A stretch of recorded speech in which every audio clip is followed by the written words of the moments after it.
అంటే మాది ఒక మిడిల్ క్లాస్ ఫ్యామిలీ. మా ఫాదర్ ఆర్టీసీ కండక్టరు. పెద్ద ఫ్యామిలీ. సో, ఆయన ఆయన యాంబిషన్‌లో అప్పటి మిడిల్ క్లాస్‌లో ఎప్పుడూ డాక్టరో, ఇంజినీరో పిల్లలు గావాలి.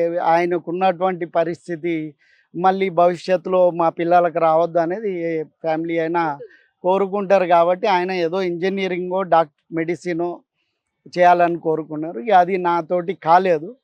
కాబట్టి నా మార్గాన నేను బోవాలనుకున్నా. సో, అట్లా. మళ్ళీ ఎప్పుడు కలిసారు మీ పేరెంట్స్‌ని తర్వాత? అంటే మళ్ళీ నేను ఫైన్ ఆర్ట్స్‌లో జాయిన్ అయిన తర్వాత అడపాదడపా కలుస్తూ వచ్చిన. ఇంగ తర్వాత జర్మనీకెళ్ళడం, ఇంగ లాంగ్ లాంగ్ గ్యాప్స్ అనేటివి ఏర్పడ్డాయి. కానీ సో, వీఆర్ రిలేషన్ మెయింటైన్ చేస్తున్నారా ఇప్పటికి? అయ్యో! ఎందుకు ఎంతమందండి సిబ్లింగ్స్ మీరు మొత్తం? మేము 6 పీపుల్. మా ఇద్దరు అక్కలు, ముగ్గురు తమ్ముళ్ళు, మేము మొత్తం 6.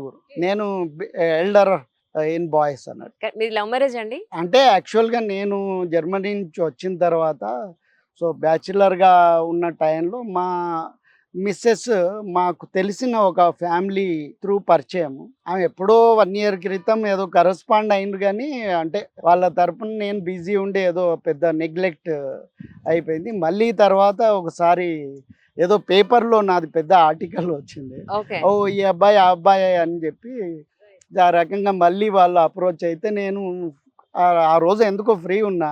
ఏదో హోటల్ రమ్మన్నా. వచ్చిండ్రు. కూర్చున్నా. ఓకే అన్న 1 వీక్‌లో మ్యారేజ్ చేశారు. ఇండియన్ కాదని విన్నాను. కరెక్టేనా అండి? లేదు. మా ఆవిడ ఇక్కడే.